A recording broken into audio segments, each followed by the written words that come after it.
Hey, Rima, just bear with me 1 second. I just have to email, print out something for myself, okay? Yep, totally, that's fine.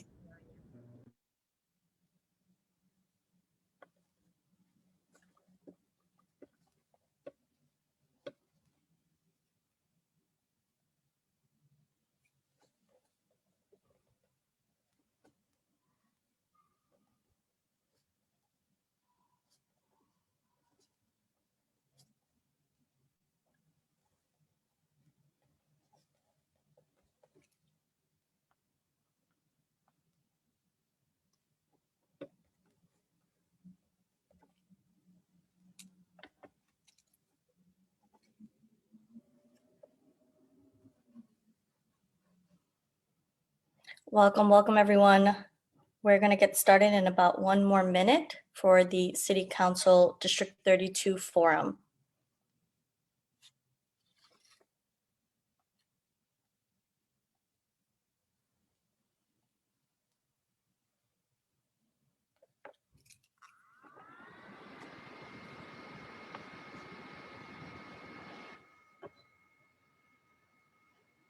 Narmeen, just let me know when you're all set and then we can get started. I'm all set. I'm just sending you a quick question on chat, okay?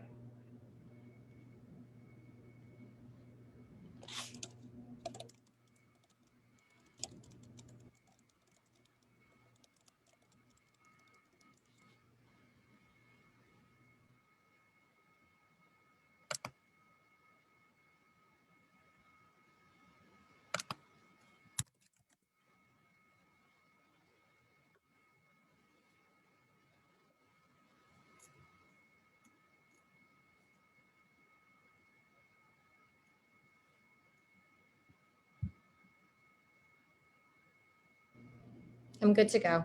Okay, amazing. Hi everyone, welcome to our Sunday Fun Day with City Council District 32 candidates. We are so excited to be here with you all. I want to introduce some of our amazing co-sponsors who have helped to put this forum together tonight so the community can better learn about the candidates that are running for City Council District 32. We have Muslims for Progress, MFP, who have co-sponsored this event, as well as Muslim Democratic Club of New York, MDC-NY. We have Bangladeshi-American Advocacy Group, BOG. And we also have Bangladeshi-Americans for Political Progress, which I am the co-chair of. Thank you to the candidates who have agreed to participate tonight. We are so excited to hear from you all about what your policies are and learn a little bit more about why constituents should vote for you in the June primary. Just a little bit about City Council District 32. I want to list a few neighborhoods, just some. There are many beautiful neighborhoods in this district. To name a few, we have Howard Beach, Ozone Park, Richmond Hill, and Breezy Point. And today we are so excited to have an amazing moderator, Narmeen Choudhury, who is an Emmy award-winning journalist and a reporter for the 5 p.m., 6 p.m., and 10 p.m. newscasts at Pix 11. And I'd like to hand it over to Narmeen, who will be moderating the event today. I do want to go over our agenda for today, just so all the candidates are clear about the format. So we will start with a 1-minute introduction from all the candidates here. We will have forum questions. You'll be allowed 60 seconds to answer those questions, followed by fire round, which will be yes or no. I know it's going to be tough, but we're sticking to yes or no. And then we're going to go to the community. We're going to allow them to ask any questions, and you will get 45 seconds to answer those questions. For the folks that are attending our event today, you'll see on the bottom of your screen that it says Q&A. So feel free to submit any questions during the panel. You don't have to wait till the end. You can send it during the forum here tonight, and we will make sure to get to as many questions as possible. We hope to hear from district folks who are really interested in this race. And I will also be your host and timekeeper. So apologies in advance. I will have to be harsh and stern and make sure that everyone is keeping up with the time frame, because we want to hear from everyone here. and we want to make sure that we get to every candidate here and learn about their policies. So take it away, Narmeen. Thank you so much, Rima. Thank you to everybody, first of all, taking the time out of your busy schedules to take part in this forum, and also for everyone at home listening in and taking such an important part in our government, which is learning about your candidates before you head to the polls. Such an important thing to do.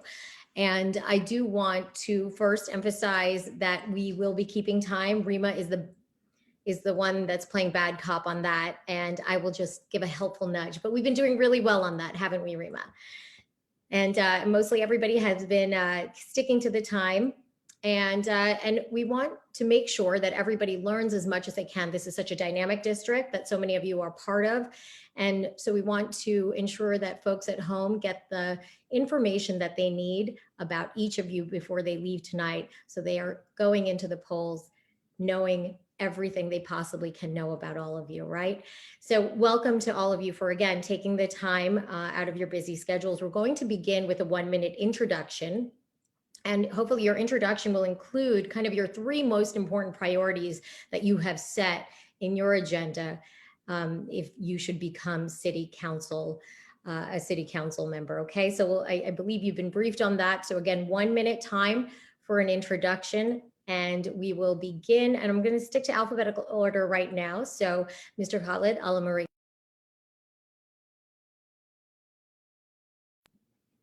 Khalid Alamari, you can begin. I think I hit mute a little too soon. Sure. Hello, everyone. First, I want to thank the organizers for putting this together.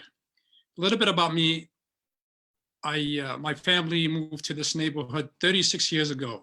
Went to PS 63, junior high school 210, Franklin K. Lane, then Hunter College, and after that, I went to Columbia University, got my master from there.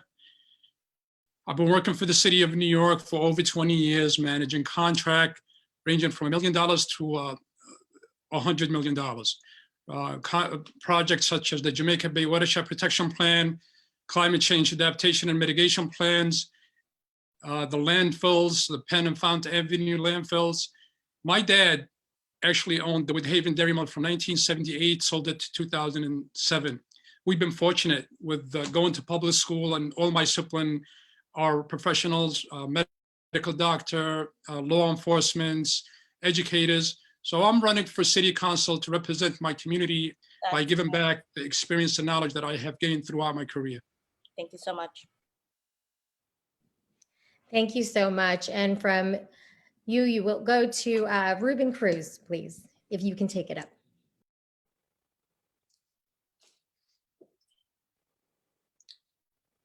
Francisco Fuentes was an autistic leader and humanitarian.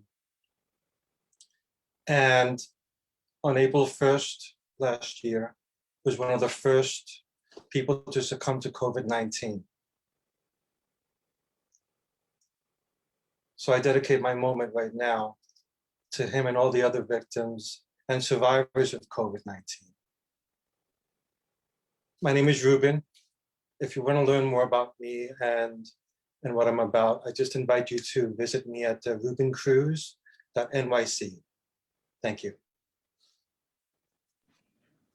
Okay, thank you so much. Romando Graziano. Thank you. And yes, thank you to the organizers that put this wonderful event together tonight, and a welcome to all the candidates as well. Looking forward to this. My name is Romando Graziano. I'm resident of District 32 for my entire life. Pretty simply, the reason why I've decided to run for city council is over the last couple of years, I've seen a lot of the changes that have occurred within New York City, within District 32. I've seen a lot of heartache. I've seen a lot of small businesses that have closed. And, you know, a lot of what we talk about now goes directly to COVID. But many of the problems that we're facing right now were here before COVID. They're going to be here long after COVID. And we need people in city government that are going to be able to lead on this, to build coalitions. We have a unique opportunity in the upcoming election right now. We're going to have a new city council, a new government pretty much in New York City. And it's an opportunity for the city to come together to bridge partisan divides and to come together to find solutions that are equitable and fair for all New Yorkers and address some of the harshest issues that we're facing. Some of the big things on my platform are helping out small businesses. Homelessness is a huge issue. Right now, we've got 60,000 people in New York City shuffling through the shelter systems year to year. These are some of the big issues that I fight for. Thank you. Thank you so much. Next up, we have Felicia Singh. I'm Felicia Singh, teacher and proud daughter of a taxi driver. Like many of you, my family has known the uncertainty of living paycheck to paycheck, having mounting debt and unstable employment. I've navigated systems not created to support us, but to bring the working class down. And my life's work is providing seva, service, and leading with courage. My priorities are to fully fund our schools for our children, cut small business fees for mom and pop businesses to stay open now and beyond the pandemic, and build a climate and resiliency plan so that our community exists for our children and grandchildren. Vote for me, Felicia Singh, #1 on June 22nd, and find out more about our campaign at felicia2021.com. All right, thank you, everybody getting those plugs in there, okay? So we are going to get started with something that's pretty fun, the fire round of questions that'll help you get warmed up as we start our forum discussions. Okay, so everybody ready? All right, so we are asking for I know this is very hard to do for anybody running for public office. Simple yes or no answers are what we are looking for. All right, we won't deduct any points if you go otherwise, but we're really asking for you to stick to this, okay? And we're gonna go in alphabetical order, so I'll remind you. We'll start with Mr. Marie, we'll go to Mr. Cruz, then Mr. Graziano, and then to you, Ms. Singh, okay? So fire round questions beginning now.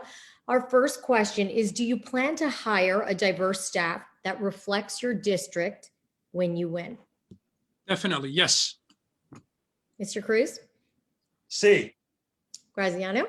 Yes. Ms. Singh? Yes. All right. Do you support a free CUNY? Mr. Marie? Definitely, yes. Mr. Cruz? I'm betting on it. Mr. Graziano? Indeed. Ms. Singh? Yes. All right. Would you legalize basement apartments? Mr. Marie? Yes, we just gotta, yes, definitely. Mr. Cruz? Yes. Mr. Graziano? Yes. Ms. Singh? I think you were muted, but if I could read lips, I think that was a yes. Go again. Yeah. Okay. Do you support New York City residents who are not US citizens to vote in municipal elections? Yes. Yes. Mr. Graziano? Yes. Yes. And do you support a Green New Deal for New York City? Yes. Yes. Yes, in principle. Yes. Would you have voted for the Flushing rezoning project? Yes. Don't know enough about it to answer honestly. Fair enough. Mr. Graziano? Yes. Ms. Singh? I would have voted no.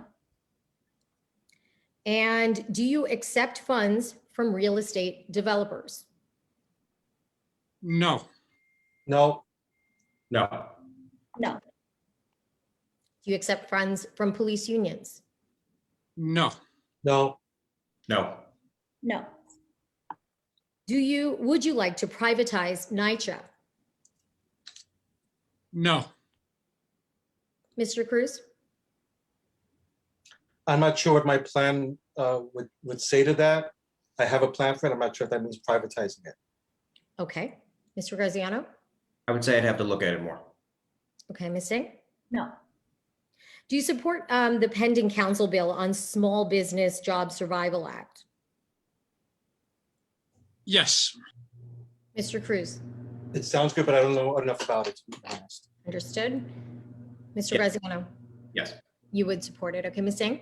Yes. Okay. Do you commit to not challenging petitions?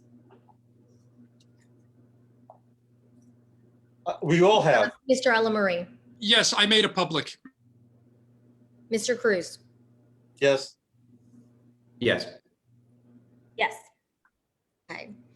Do you support efforts to expand opportunities for street vendors in New York City, such as recently enacted Bill 116? Yes. Yes. Yes. All right. That wasn't so hard, was it? Is everybody a little sweaty, warmed up? We're Yes. good, right? All right. So let's get the discussion going a little bit more in depth. You all cover or are running to cover a pretty vast district, and so many of the neighborhoods quite dynamic, quite different from one another. But one thing that I have covered extensively as a journalist here in New York City is how much our coastal communities are impacted. And part of CD 32 is coastal, namely the stretch of the Rockaways. It's an area we know all too well was devastated by Superstorm Sandy. And there's so many other extreme weather events relating to climate change that it's gotten all of the city really thinking ahead on, right? So what would you do to mitigate the effects of climate change in the Rockaways? And what is your top policy priority to advance climate justice in New York City, but in particular for your council district, should you become council member? Mr. Cruz, let's hear from you first. Yeah, we got hit so hard a few times. I think one of the things that I really appreciate is the work that we've done on creating reports on what we could do to make it more resilient. I really like the idea of the resiliency plan that we have, where we're creating spaces for flow through on bottom floors of buildings and reallocating that space above as a step towards that. So anything that we could do to help mitigate that is something I'm for. Thank you, Felicia. Do you want to weigh in on this? Yeah, absolutely. So Rockaways is Sorry, Felicia, before you start, I just want to reiterate that it's a 60-second response, just in advance. Thank you. Thank you. Rockaways is most certainly the front line of vulnerability in our district. I also want to uplift that climate issues also expand to other parts of the community, like Woodhaven has the highest airport pollution on average than Queens, which leads to health-related issues like asthma. And this is why I will be writing legislation to create an integrated plan for climate resiliency. This would create and mandate city agencies, community-based organizations, youth community leaders to sit together and create a plan for coastal districts like District 32 to ensure that we are covering all neighborhoods, not just Rockaways, which is incredibly frontline and super vulnerable, and we should be paying attention to the Rockaways, but also areas like Woodhaven, which could really benefit from green roofs and increased green spaces. Thank you. Thanks, Felicia. A really important question, so I want to make sure we hear from each candidate on this particular question. Let's hear from you, Romando Graziano. Sure, yes. Obviously, I'm a resident of Howard Beach, so I remember very well the effects of Superstorm Sandy. I remember looking out my window when it was occurring and seeing the water rushing down the street, cars going off, transformers exploding, et cetera, and then taking the walks around the neighborhood afterwards, seeing the devastation firsthand. I believe that, obviously, while reports done by the city government are important and we need them in order to assess on a wider basis the kind of actions that are necessary, supporting smaller capital projects, I think, would be a great step forward. There are tangible things that we can do, whether that be extending pedestrian bridges for vehicle traffic, particularly, let's say, like Hamilton Beach. There's only one road out. And recently, during the winter storm that just occurred a couple of weeks ago, there was icebergs floating down the street. Icebergs, people were flooded, it's a tough situation. And, there needs to be a more aggressive response, a whole of government response really in the city of New York to the effects of climate change, especially for a vulnerable district like District 32. Thank you so much for that answer. And next, Mr. Alamarie.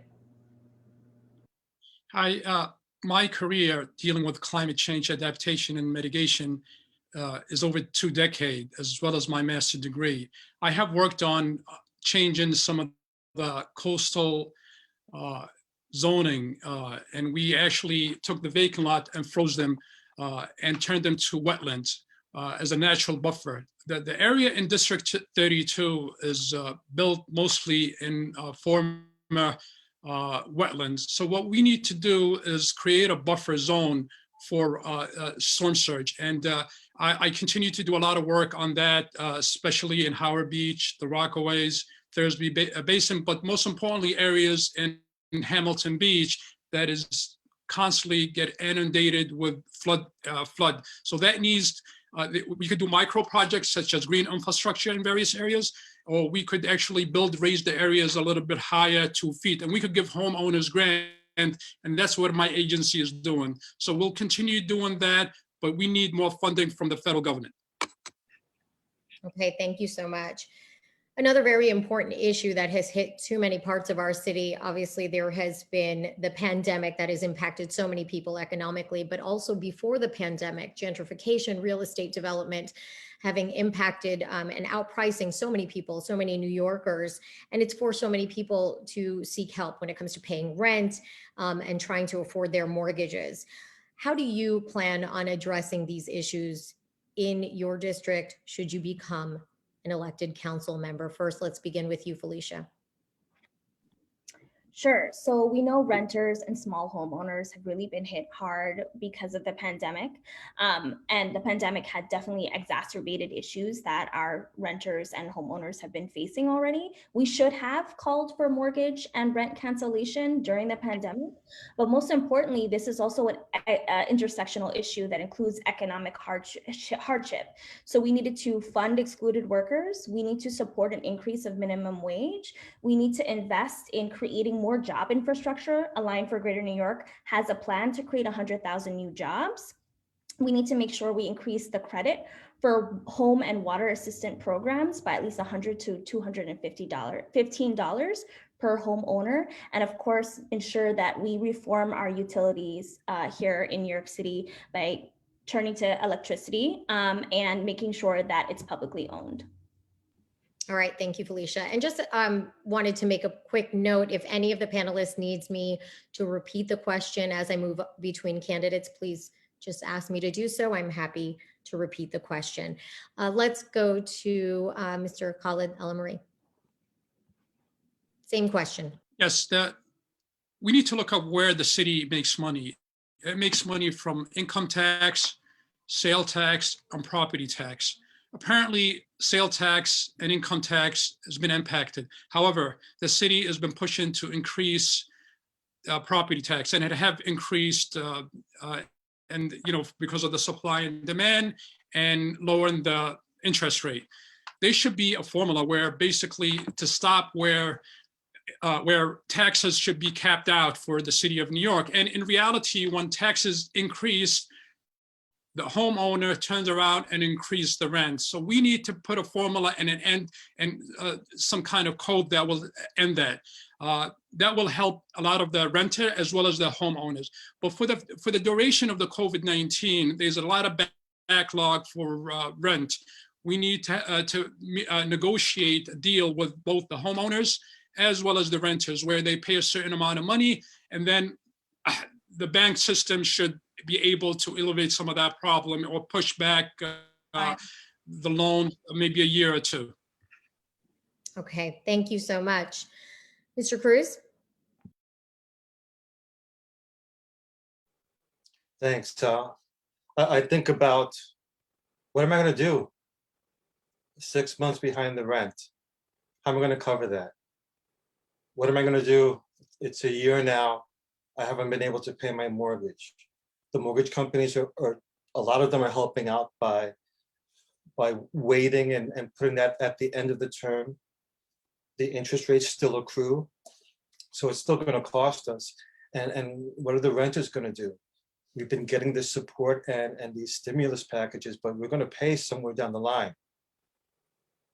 I think of the possibility of defunding the police.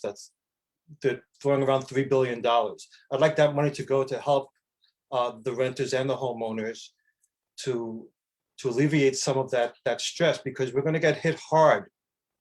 We've got to pay somehow, and I think that's one way that we could do it. Okay, thank you so much. Romando? Yes, I think one of the big questions that's raised from all of this is obviously we need a lot more help from the federal government, right?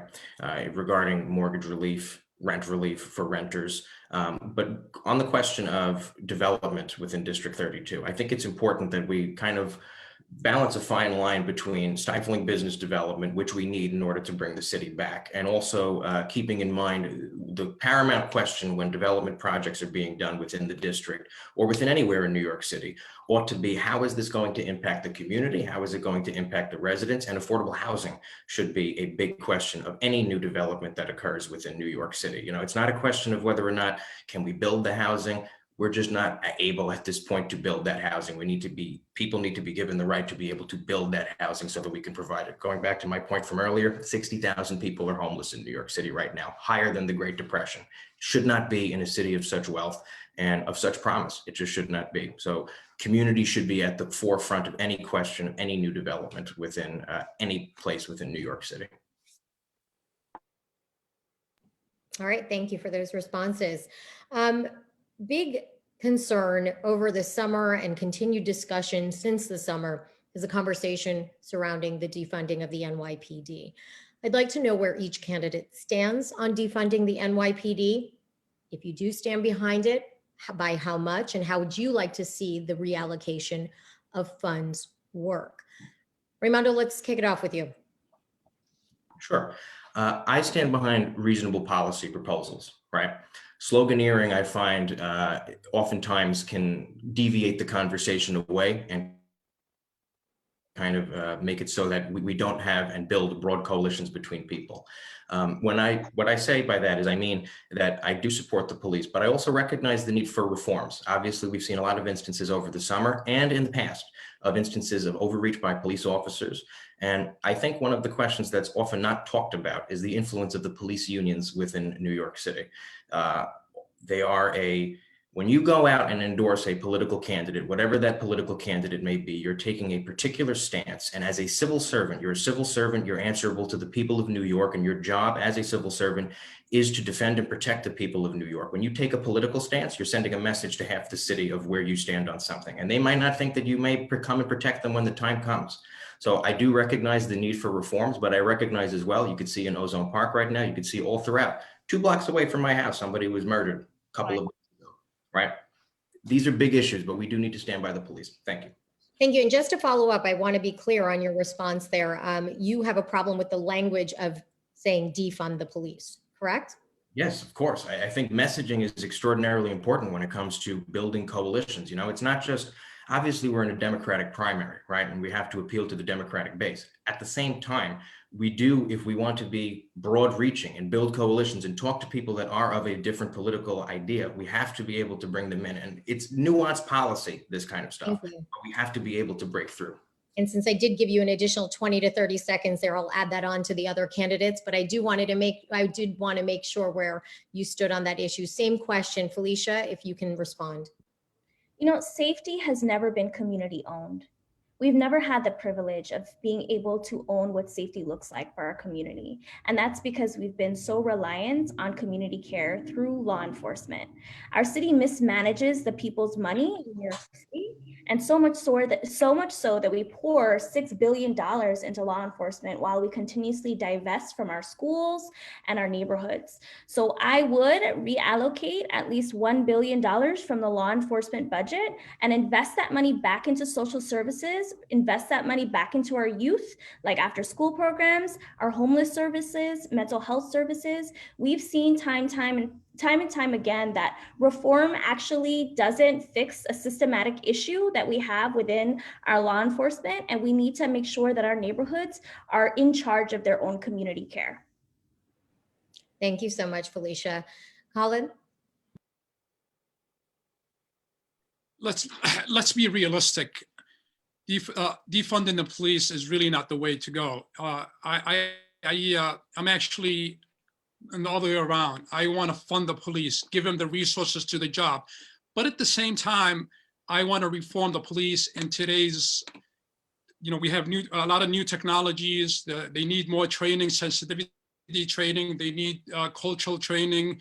They need safety training. So we want to provide them the resources. But in addition to that, we also need to change the precincts from a militarized system to a community system where we will have two CEO of a precinct. You will have a police captain that came from the police, but you also want to have another individual from the community that put plan and ideas to improve the system.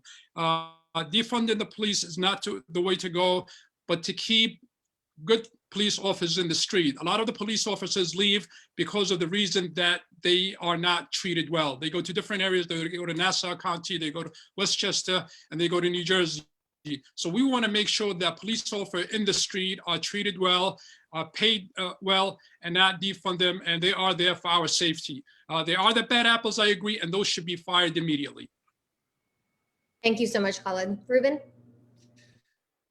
You know, we've taken the people out of police, and that's where all the problem stems from. 53% of the people in the police department are minorities, and we still have this problem. What's going on? The people are our union.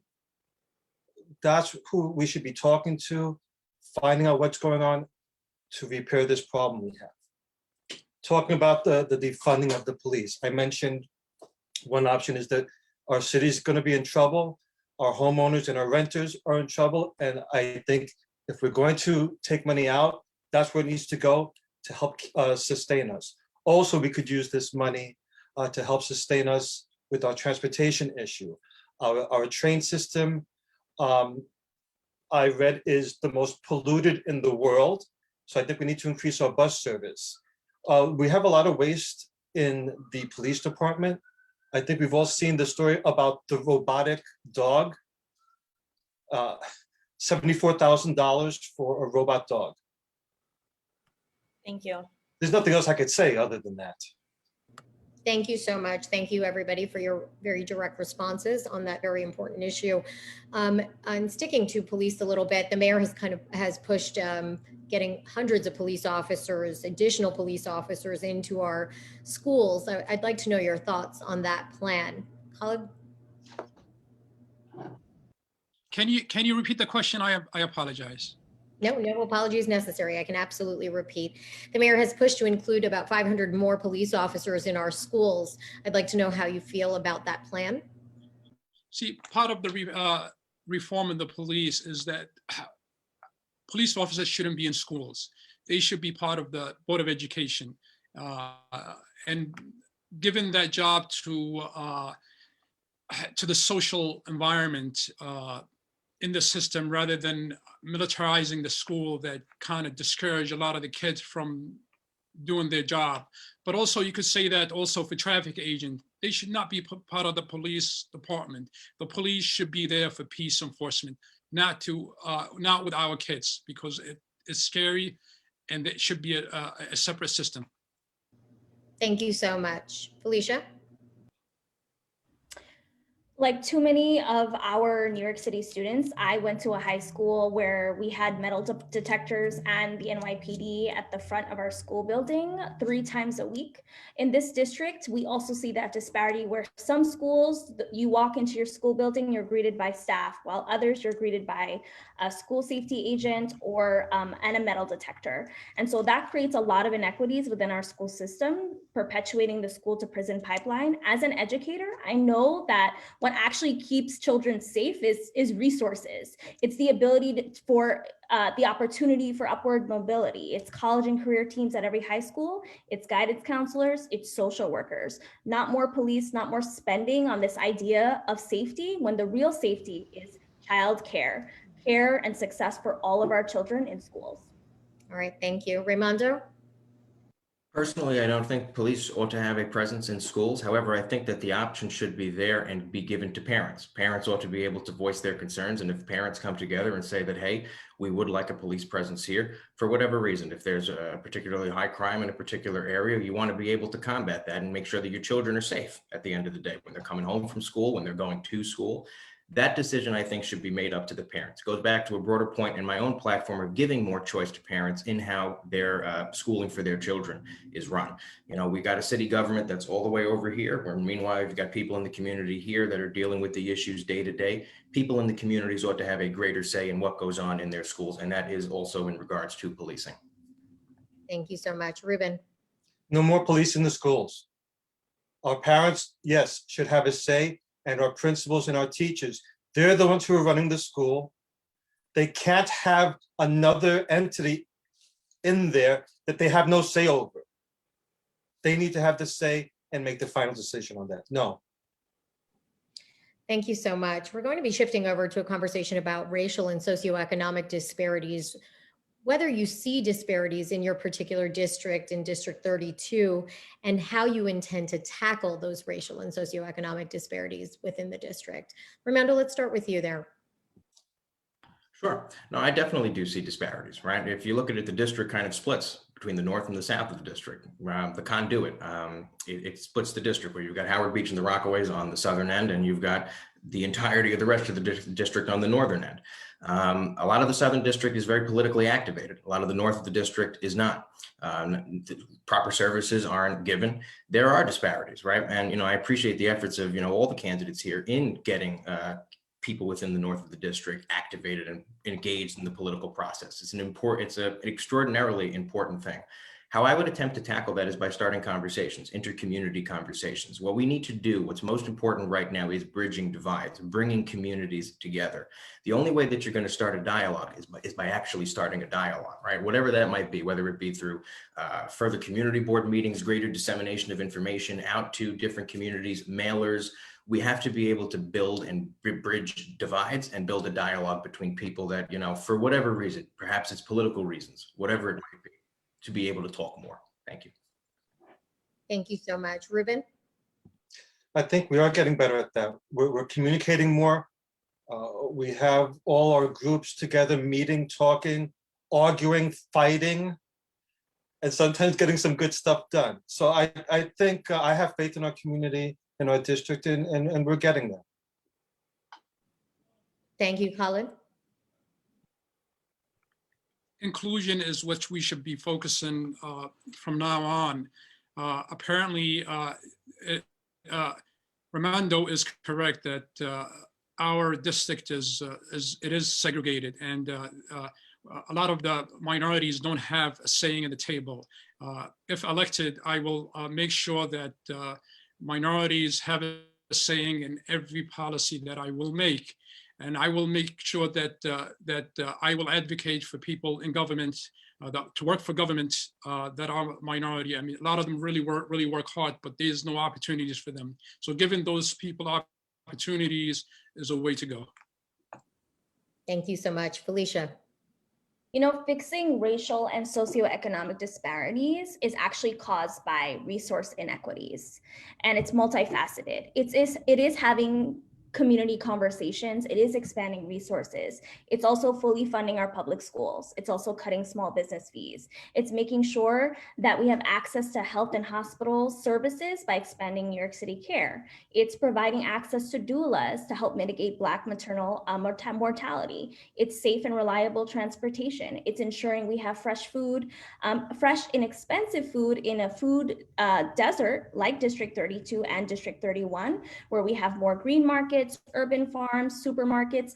All of these things mitigate racial disparities and socioeconomic disparities within our district. And we need to take the bold step to making sure that we're providing those resources here. Okay, thank you so much.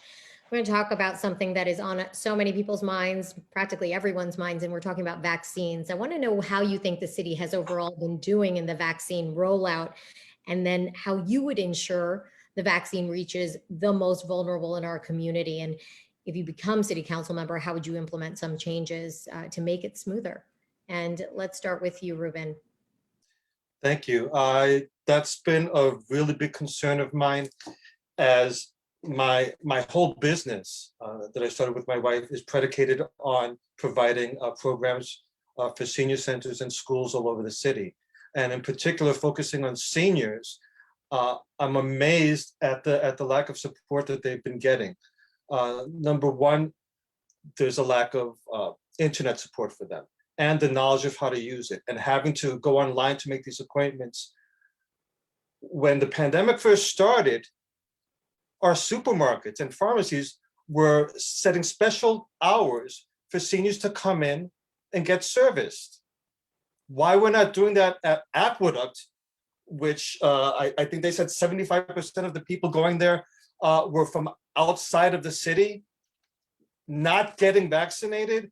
Why did we not do the simple thing of letting seniors come in from 7 to 9? You can walk in, fill out a form instead of having to figure out how to go online and do this and get them vaccinated. That's one simple thing to do right now. Okay, thank you. Khalid? Because I'm an essential worker, I just got my second shot this afternoon at 2 o'clock in Canarsie. Not in my district because my district is booked, actually, John Adam High School.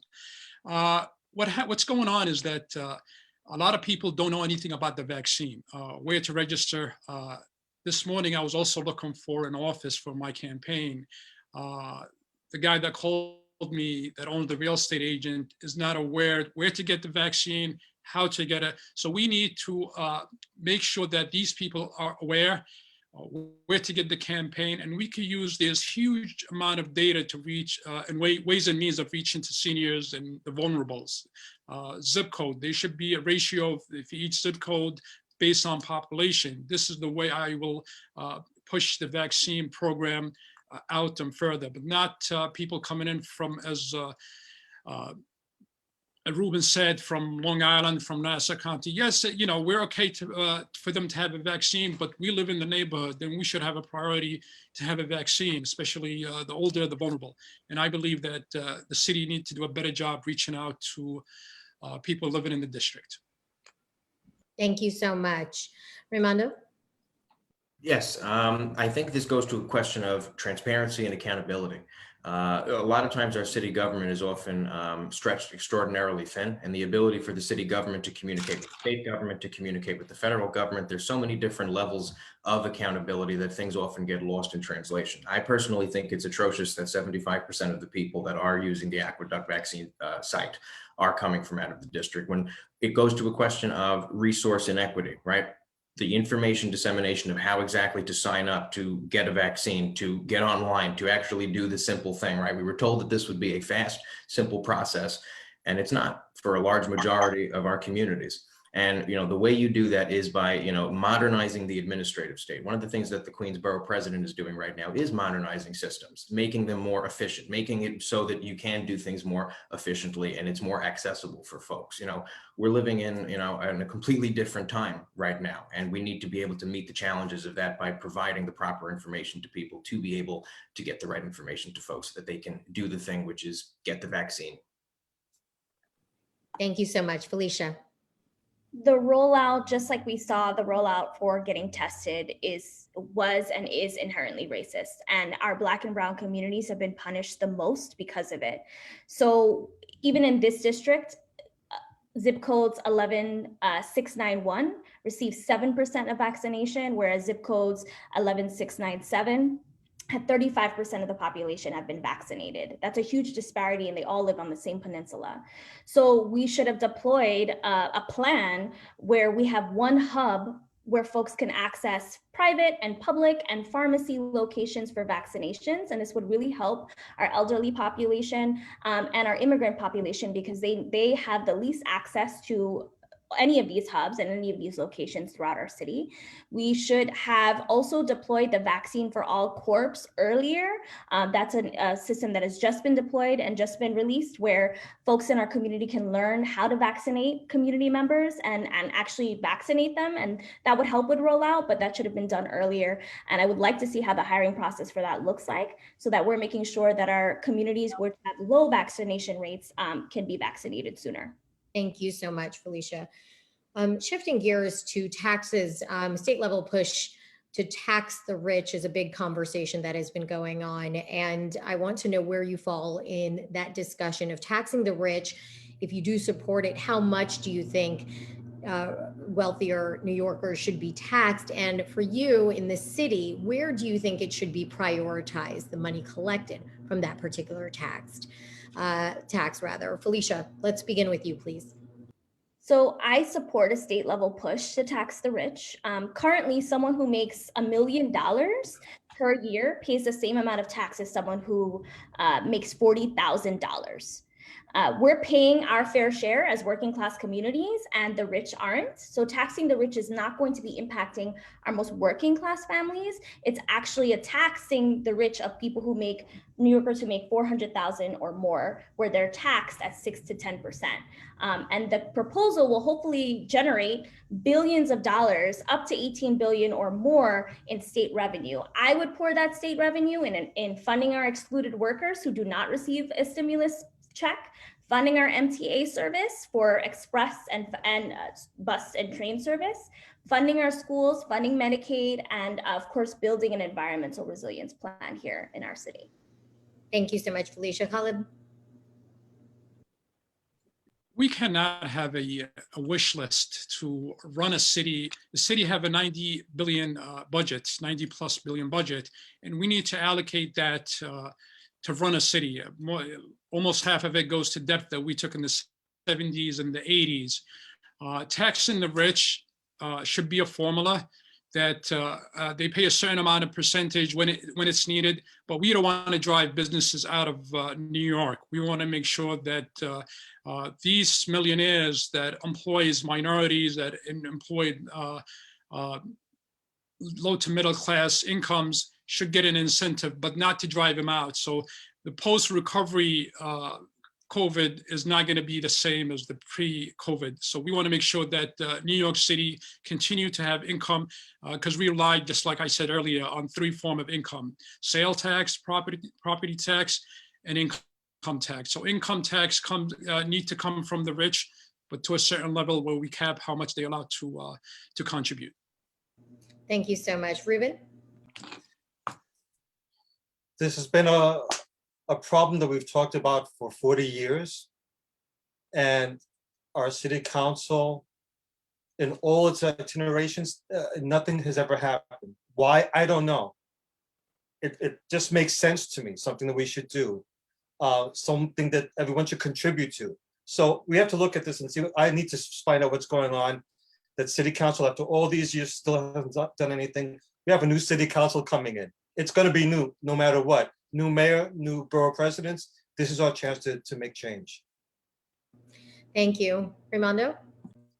I think one of the first things that we have to do before we even have a discussion on raising taxes on any New Yorker is look at how efficiently our city budget is being spent right now. As many candidates have echoed tonight, there is areas within the city government where there is immense waste, right? Before we go looking to raise increased revenue from differing areas, we have to look at what we're currently spending. Each and every one of us is forced to make a budget. I know I am. Every single paycheck, I have to budget out what I have to spend, and I can't pull money out of the air in order to be able to, meet different demands, right? So what the city ought to do is look where it can cut expenses that are frivolous. One of the legs of my platform is gutting the bureaucracy and expand and modernizing the administrative state, making it more efficient and more responsive to the needs of New Yorkers. Personally, I think sacrifice starts at the council. Part of my campaign is also a proposal to cut the city council salaries. I think sacrifice starts with us. So that's one of the areas, a small area, but it's a broader point of we do need to look within the entirety of the city's budget to where we can cut funds before we even have a discussion of petitioning the state assembly and the state senate to actually raise taxes on anyone.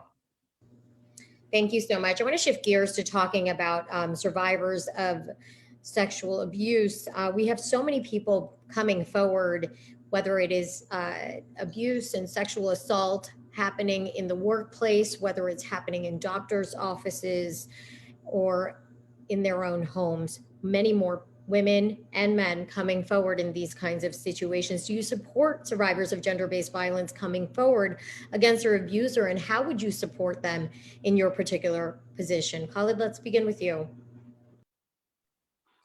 Before anyone else, I put out a statement saying that Como should resign. I strongly support the bill, and I think sexual harassment and sexual predators should be penalized, and anybody that is involved in that situation should resign and should face the legal system.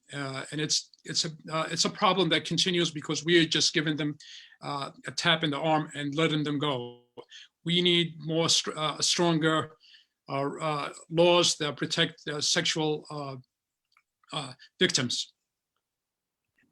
Thank you so much. Felicia? I have a gender justice platform on my website that includes what I'm about to lay out right now, but we don't even have enough women in elected positions. So we're not in the legislative position to support survivors because men still make decisions about our bodies. Here are some of the things that I would say and that are part of my platform to help uplift survivors in regards to gender justice. It's providing trauma-informed care and making sure that our law enforcement aren't the people who are responding to calls of domestic violence, prioritizing survivors of domestic violence and survivors of sexual assault and harassment by making sure that we're allocating discretionary funds to organizations like Jahaji Sisters, Caribbean Equality Project, who provide these services on the ground, providing transitional housing, especially for our LGBTQ population who are also survivors and face extreme trauma in our city. And of course, building a curriculum for high schoolers so that they understand what gender justice looks like. Thank you so much, Felicia. Romando?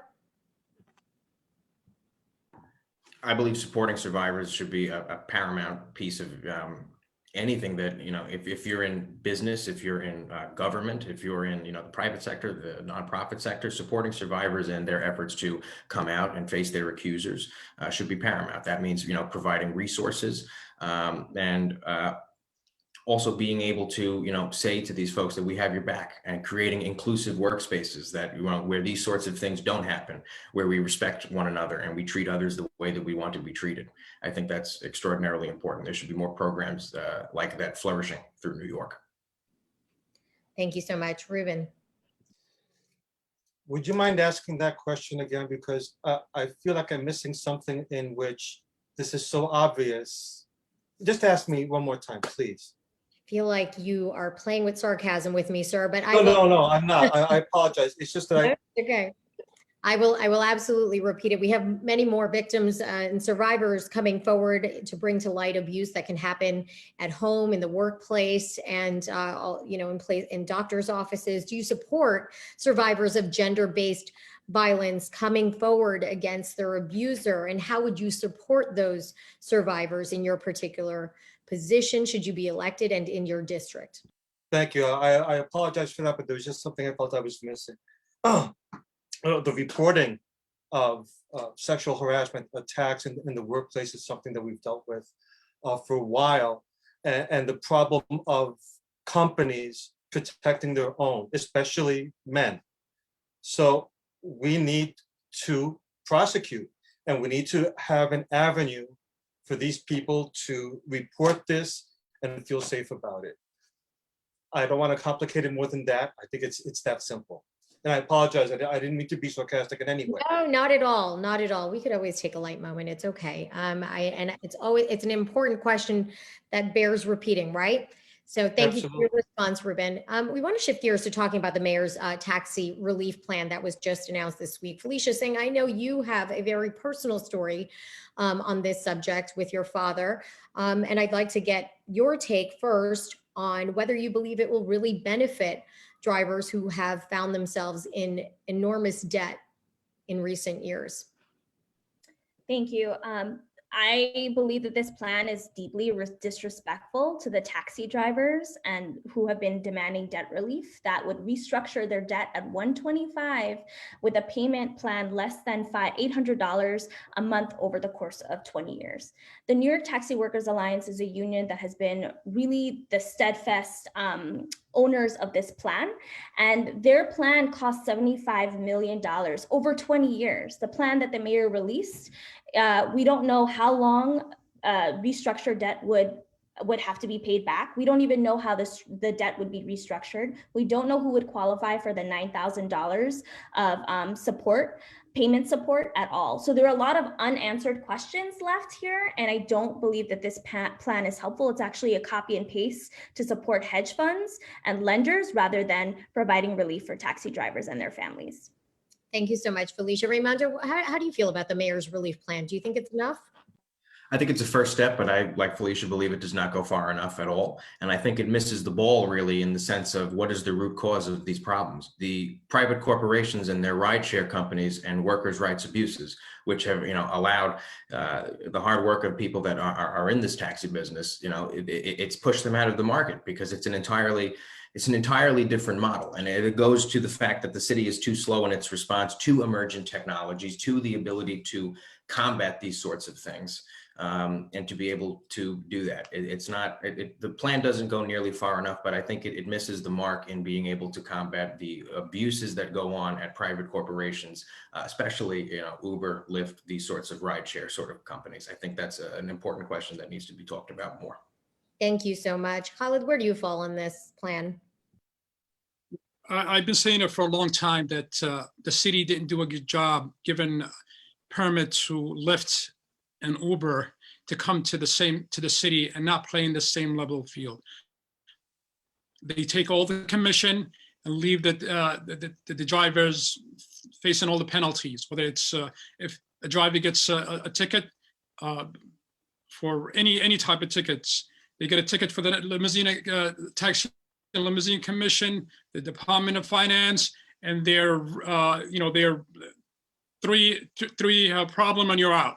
So what I will do is that make sure that Lyft and Uber plays the same level field, and at the same time have the city relieve some of these bumps that they've been creating for the average taxi drivers that needs to survive. Usually a lot of the taxi drivers are new immigrants, and they're looking for the American dream. So we should support them in any way we can to make an honest living.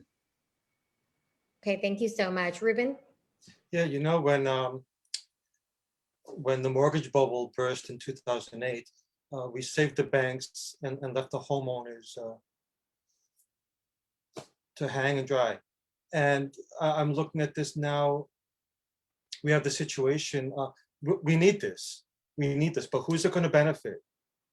I think of the Friedman and Cohen, who boasted they have like 1,100 medallions, making hundreds of millions of dollars, and then declaring bankruptcy to not pay off those loans, and they want to get relief.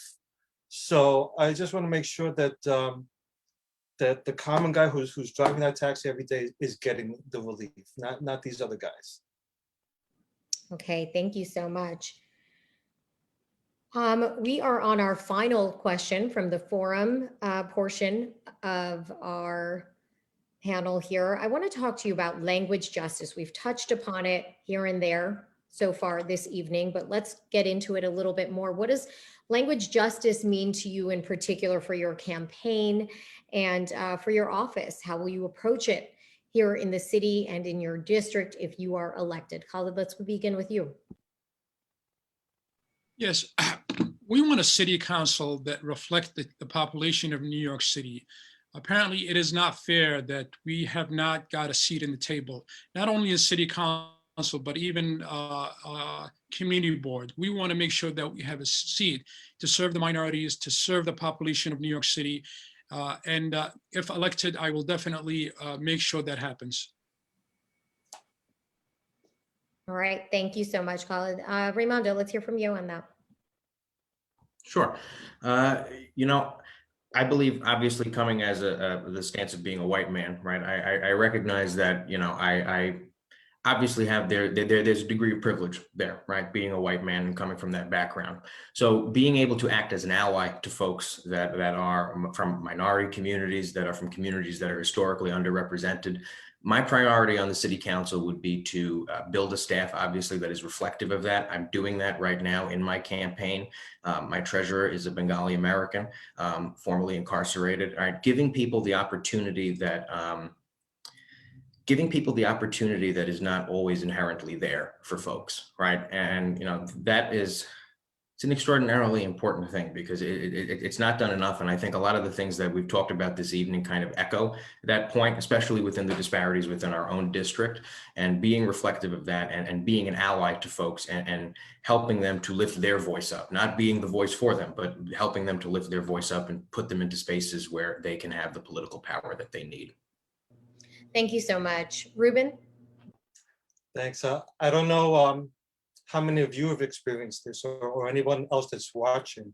I remember at 10 years old being the translator for my mom and my grandparents for a variety of things, helping with the bills, talking to the gas guy that's at the door, getting services from the city.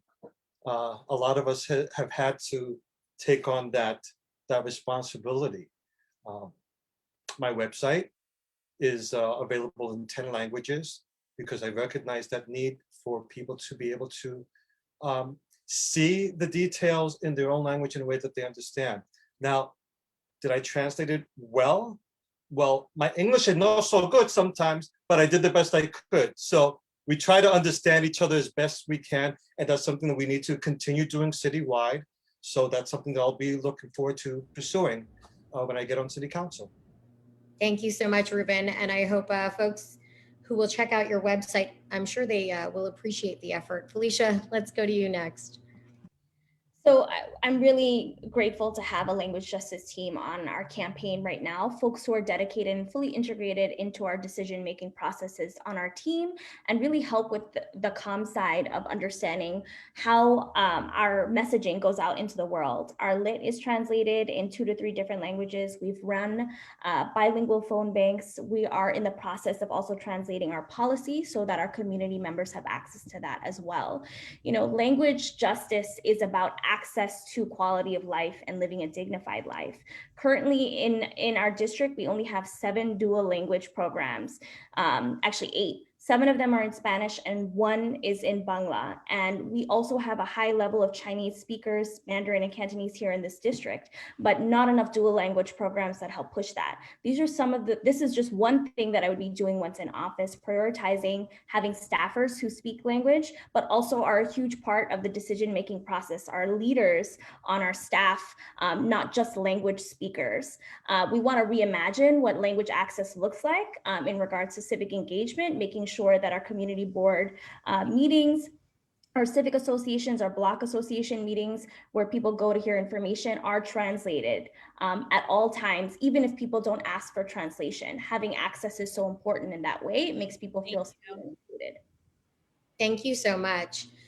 All right, so the direct portion of these questions that were put together by the organizers, that portion of our forum has concluded now, but we will move on to another very important part of our panel, and that is Q&A from our community, from the audience, those listening in. These are oftentimes very much centric to neighborhoods, and very important that we are getting a chance to get into that and dive into it. As a reminder, you've been notified, I believe in the past, but as a reminder, 45 seconds to answer each one of these questions. And Rima, just correct me if I'm wrong, are we going to each candidate to answer the questions? Should we have the time for that? I think so. I think some questions are a little shorter, so please just keep that in mind, but you all have been doing an amazing job. I'm sorry to cut you off, but you know. No, everybody's been doing doing a wonderfully. really good job on time, so I appreciate that. So I think we have another 30 or so minutes together. I think we can do it. We can do it, yeah. No, and like I said, these are very important questions coming from folks who are looking to vote for one of you, hopefully, right? So one question, and I'm going to shift it up a little bit. The question itself is, why did Mike Scala not show up? But I want to add here that every candidate was invited to join in this forum. You were the 4 that responded and did show up. Let me switch it up a little bit. What do you think about candidates not showing up, and what do you believe you've gained from taking part in this particular forum with the type of organizers that have put together this type of forum? Romando, I believe I'd like to start with you. Sure. No comment on other candidates not joining. That's their decision. You know, if they don't show up, you know, you have to show up in order to compete, right? Personally, I really do miss being in front of people, talking with people. I really do miss that. One of the things that I love is getting out there and talking to folks. You know, my background is canvassing and also organizing. So I love talking to people, hearing about the things that they're going through and trying to figure out, you know, what is the best way that we can do something for you, right? I wake up every day and I say to myself, I have a picture actually right next to my bed It's just a little thing that I wrote. It says, "What good will you do today?" Right? I have a very clear-cut kind of system in my mind of my morals, my virtues, and my values, and the things that I hold dear to my heart. And public service is a big thing. What I gained from being here tonight is obviously dialoguing and engaging with the candidates, and also, getting my ideas out there and trying to be out in front of as many people as possible to pretty much send a message of I care about everybody within the district, not just one subset of the district, and that as a council member, I will do my damnedest to represent each and every single person in my community. Okay, as a reminder, we have 45 seconds on this one, okay? Ruben, let's go to you next on that. I believe in love thy neighbor, and I love my fellow candidates. You all know I've reached out to each and every one of you to just welcome you to the race. I wanted to show that if we could work together now, that we could work together regardless of who wins the election. And I believe that now, because regardless, we're going to be neighbors afterwards. And I need to know what to do about water safety from Khalid, because he knows so much about that. And Graziano, his mind works so well. And Felicia, she's on top of everything all the time. So what other people did, well, they're strategizing, and God bless them for that. But I want to be involved with all of you all the time, talk about it, argue about it, and make things happen. All right, thank you. Well, that was refreshing to hear, Ruben, in the world of politics, not a sentiment we always hear. All right, Khalid, let's hear from you on this. Yes, I've been fortunate to reach out to Felicia, Ruben, and Mike Scala, and the next person was Romando. Because we're petitioning, we're planning to do it after kind of finish petitioning. But what I've been doing is that I've been visiting every neighborhood. We started in the Rockaways, and I really wanted to hear from people what their problem is. We're approaching registered Democrat, and apparently if we started in the Rockaways, their number one issue was homelessness. If you go to Woodhaven, their number one issue is noise. If you go to Ozone Park, their number one issue is litter. So we're talking to everybody that we could see. We're not sitting in the corner and asking people to sign our petition. We're spending time and listening to them. Thank you, Khalid. Felicia? Can you repeat the question one more time, please? Yeah, absolutely. The question was about Mike Scala in particular not being here in this particular forum, but I went a little further. I wanted to ask you what you thought about what your candidates who are not here are missing by not joining this particular forum. I mean, what I'm gaining here from being present tonight is that there are multiple ways to reach voters. This is one really great way, and I'm grateful to be here. It takes great effort to organize forums and to collaborate with other organizations. So I really appreciate all of the organizers behind this work. And being here is a chance to actually really show our community that ranked choice voting is a thing that is happening. And while you're listening to our answers, you're actually ranking who's answered what question the best. And this is similar to the voting practice we're about to participate in on June 22nd. Ranked choice voting, you'll be able to rank your top 5 candidates from 1 to 5. And so if you're doing it through listening right now, this is a good teaching opportunity for everyone, and myself included, hearing from my other from the other candidates in regards to where they fall on policy. So thank you. Okay, thank you so much. An important reminder on ranked choice voting right there. Our next question comes from Michael Pereira, and my apologies if I'm mispronouncing anybody's name out there. I am doing my best, okay? So his question is in regards with the many fires that have been happening in Woodhaven and elsewhere in District 32, will you commit to fire education, fire safety education in our district? How will you distribute fire directors? And will you commit to building a pipeline between local schools and local fire departments? Let's begin with you, Ruben, on that. Yeah, we started with that already because the first fire that devastated so many buildings in Richmond Hill is right up the block from where I live. And we immediately hooked up with our fire department and our school to get information to our parents and the community. And it's something that we have to continue doing. We've had 3 in a very short span of time. So it's really concerning. And yeah, so we have to do that. Thank you so much. Felicia, you want to touch on that? Yeah, I mean, yes to committing to fire safety education. A part of the work that I want to do being an educator is to create a pilot program that actually includes civic education. Fire safety would be a part of that civic education and service learning programs that I would like to create. But also this garners the question about infrastructure and the types of infrastructure we have in our communities that are old and need to be updated and cause fires like the ones we've been seeing that create devastation and unhouse our communities. Thank you so much. Romando? Definitely would commit to greater fire education within the district schools. I think, like Felicia as well, I have a big part of my platform is civic education, and fire safety is civic education. You know, we're looking after our communities. We're ensuring that, you know, we have the proper knowledge that's necessary to ensure that these things don't happen, to inform our neighbors of something that, you know, you might see something is wrong there, right? Can we fix that? Creating that kind of dialogue. I would even love to see something where we could have, you know, local fire departments come to the schools and give that actual education, you know, so that we can actually see the kind of city services that are going on, so that young kids can be exposed to these sorts of things, and not just be something that, well, it's far off and I see it riding down the road, but really, you know, these people that are in charge of making sure that New Yorkers are safe are taking care of. Thank you so much, Romando. Khalid?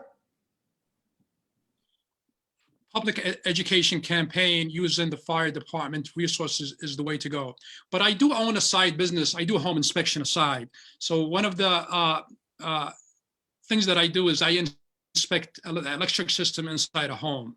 And apparently, whenever you are hiring an electrician, you make sure that the electrician is certified, because when you have a certain amount of electric juice coming from a certain place, the circuit breaker doesn't always kick in. So you want to make sure that you have a system that is efficient for the home. And if it doesn't, if that's not the case, fire will happen. And we tend to neglect in any fire that get investigated after it happened. You always go back into the electric system that it wasn't efficient or not wired properly.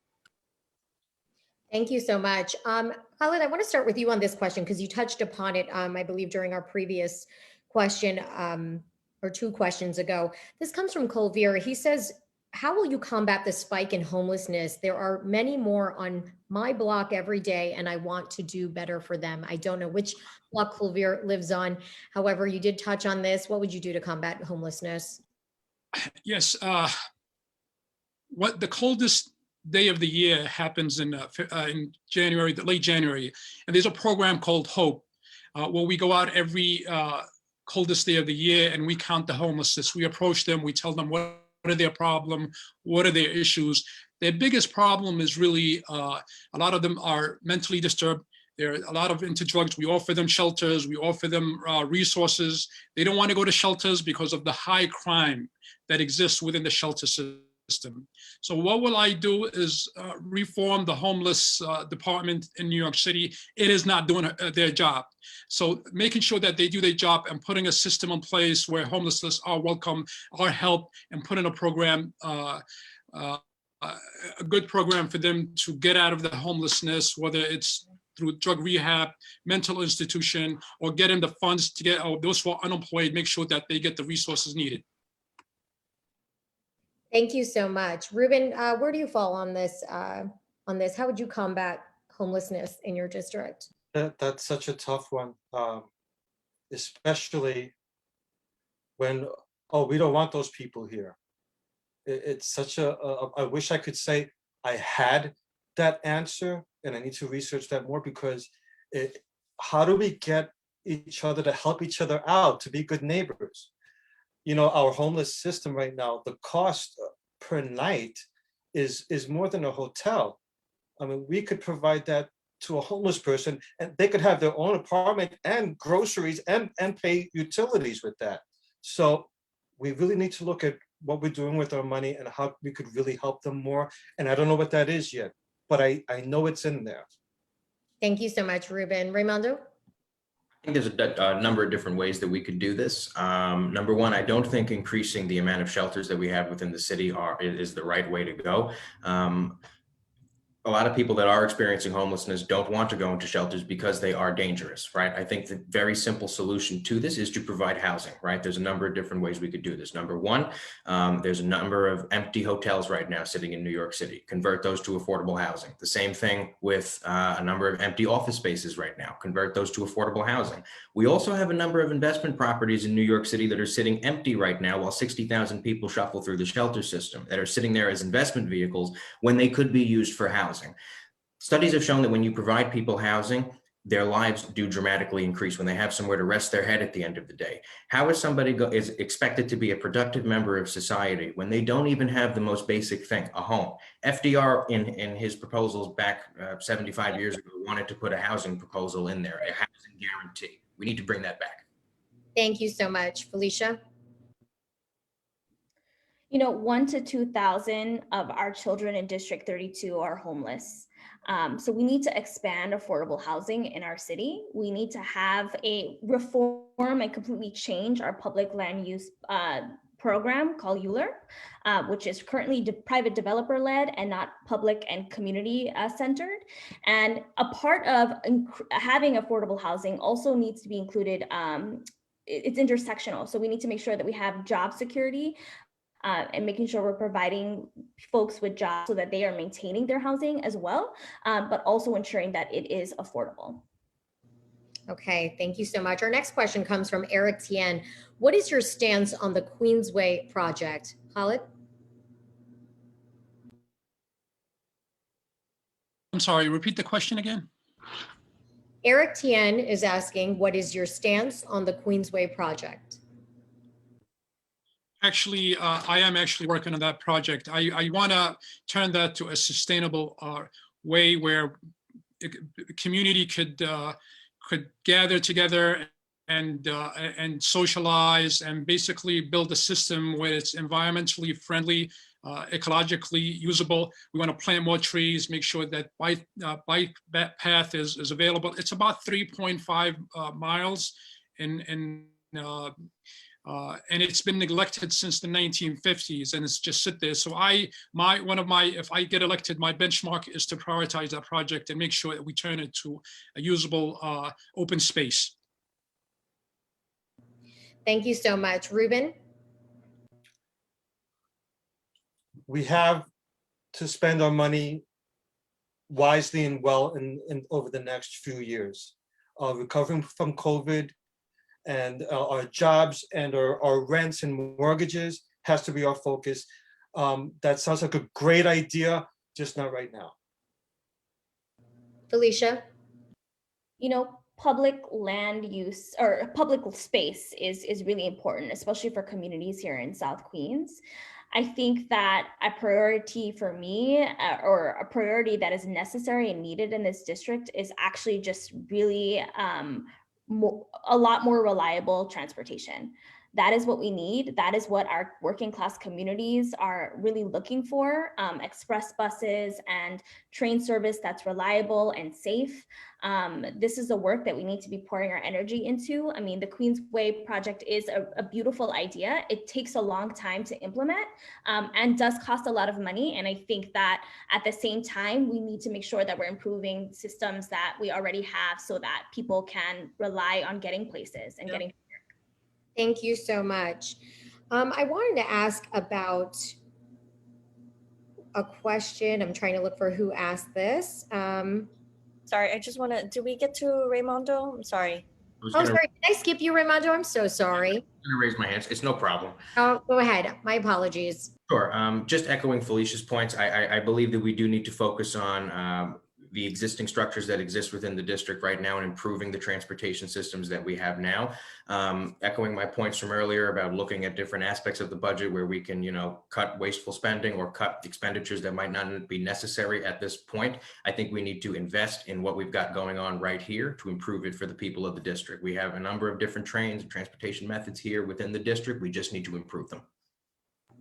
Thank you so much. And apologies for skipping over you. That was not intentional. I want to go to the next question that comes from Michael Pereira. He asks about, will you be committing to implementing a gun buyback program modeled after the partnership between Brooklyn City Council members and the Brooklyn District Attorney's Office and the Attorney General? Romando, let's start with you. Yeah, definitely. I think that's a great idea. I think, the opportunity to get, guns off of the street is a great thing. Right now, we're seeing a spike in gun violence all over. 2 blocks away from my house, as a matter of fact, somebody was, shot and murdered a couple of days ago. I think that, putting those resources out there and putting them in front of people to let people know, hey, there are people out here, there are resources available, no questions asked. We got to get these guns off the street. It's important because, look, we've got a lot of children in school. Our city is going to start moving towards opening up again, and we have to try to mitigate these things just, in the event that, we do open up fully and kids are going back to school. There's going to be a lot more people out on the streets. We want to decrease gun violence as much as we can. So I would totally support a buyback program. Thank you so much. Khaled, what do you think about it? Yes, I definitely support getting guns out of the street. I am a Yemeni American. There are at least 5,000 stores in New York City, and they are terrified from guns, especially when the economy goes bad. There seems to be a spike in violence. So to get the guns out of the street is a way to go. It saves lives. Unfortunately, I have lost friends that worked in store because of gun violence, and I am a strong advocate at any cost to get guns out of the street. Thank you so much. Felicia? While a gun buyback program is one way to combat violence, there's so many other multitudes that we need to provide attention to. And that's honestly making sure that we are really resourcing people and making sure that they feel like resulting to violence isn't the answer. And so, yes, taking guns off the streets is important, and it's also really difficult. There are studies that have prevented people from actually understanding what this could look like. So we need more after-school programs. We need more funding for people to be able to work and live. These are also additional programs we need to be funding, as well as a gun buyback program. Thank you so much. And I wish we could get to more audience questions. We had a number of really interesting questions relating to wages for fast food workers, more questions relating to shelters. Rima, you wanted to jump in? Yeah, Ruben didn't get a chance to answer closing statements, right? Ruben didn't get a chance to answer that, I believe, right? Mr. My Cruz? apologies. Look at me racing through tonight. All right, Ruben, my apologies. We'll go to you on the gun buyback program. It's so quick. I don't like to spend money, but for this one, I'm willing to put in a few extra bucks to buy those guns back. Like it, short and succinct. I like it. All right. So again, we had so many great questions coming in from our audience. We thank you for sending in those questions. Very important. Maybe at some point our organizers can send the ones that we didn't get to our candidates, because I think it's important for them to get an opportunity to look at those questions and see what your community is most curious about. Unfortunately, we are running out of time, so we'd like to move on to our closing statements. You will receive, I believe, 45 seconds. Is that right, Rima? I think because you all did such an amazing job, we can do 60 seconds. Look at that. Okay. Maybe end it with a quote. I don't know, just throwing some ideas out there.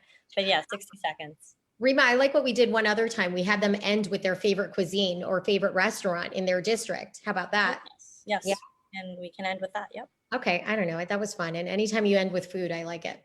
So we'll have you all go to your closing statements and end with your favorite restaurant in your district. Okay, Ruben, we'll begin with you.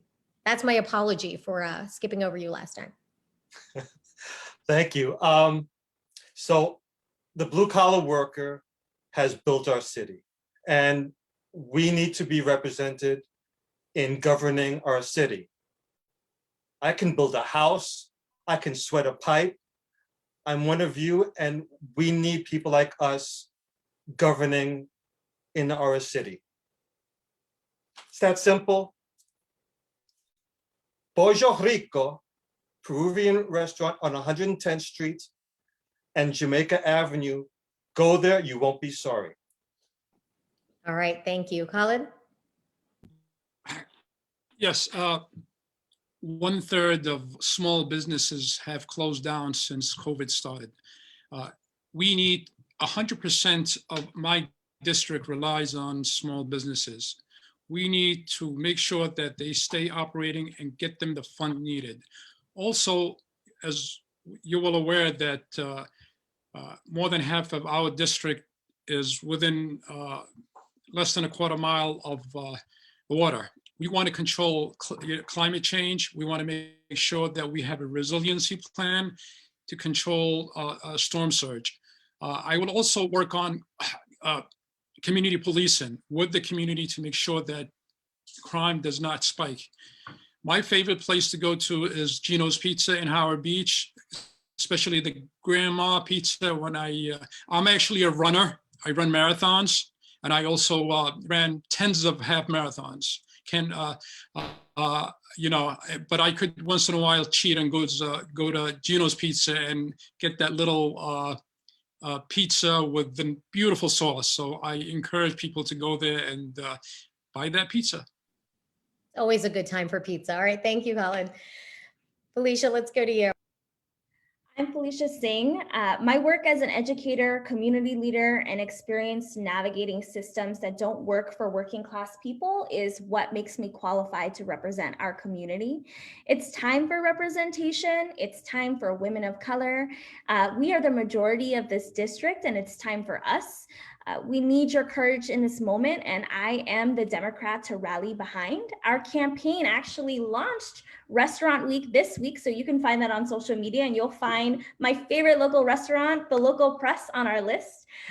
Vote for me, Felicia Singh, #1 on June 22nd, and join our campaign at felicia2021.com. Thank you. Thank you so much, Felicia. Raimondo? I want to first thank the hosts of this, the organizers that put this together, and the moderator. I had a really great time, and I appreciate being able to be here, as well to all the candidates as well. My name is Romando Graziano. I'm a resident of this district. I've lived here my entire life. You know, I work here. I go to school here, and it's a district that I hope to represent on the city council to fight for each and every single person.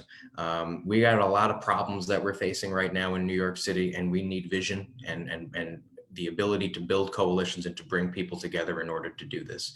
If you'd like to learn more about my platform, please do go to grazianoforcouncil.com. That's grazianoforcouncil.com. And I'm looking forward to continuing the race. And I will say my favorite restaurant in the district has to be the Esquire Diner in Ozone Park. Used to go there all the time with my grandparents when I was a young kid. Fortunately, they had to move because it became very unaffordable here in New York City, which is another huge problem and a big part of my campaign as well. So definitely. And thank you again, everybody. All right, thank you so much. Hopefully some of those small businesses get a little boost of support from all of you. I want to thank everybody for joining us during tonight's forum. Very important discussion taking place. We covered quite a few topics, very important topics that are important to your community. There are so many more that we could talk about endlessly. We hope that you will learn more about the candidates at their individual websites, each of whom plug them significantly through the course of this forum and panel. You can learn much more about each candidate there. And I do understand from our organizers that they will be sending out those questions to our candidates so they can learn more about your particular questions, because we did have a lot of good ones coming in. Here's a reminder to all of you who are watching from home. The primary date here is June 22nd. So it is very important for you to go out there and vote. Also, a reminder that this is the time that you'll be participating in ranked choice voting. Educate yourself on the process, educate yourself on what that means. There is a lot of information going out across the city on this very important process. And you heard our candidates mention it tonight as well. Again, thank you so much. And for anybody that missed any portion of tonight's very important discussion, you can go to BAPP's Facebook page. This discussion in its entirety will be posted there. You can rewatch it, learn more about the candidates on that Facebook page. And again, we thank you so much. This is a very important discussion. We know it's difficult to join in on these Zooms sometimes. We are all suffer from Zoom fatigue, but very, very important conversations taking place at the city council level, and very important engagement opportunity for all levels of our community to get involved. So thank you to our organizers for doing this very important work. Thank you for inviting me to moderate. I enjoyed the conversation as always, and good luck to all of our candidates. Have a good night, everybody. Thank you. Good night. Good night. Good night.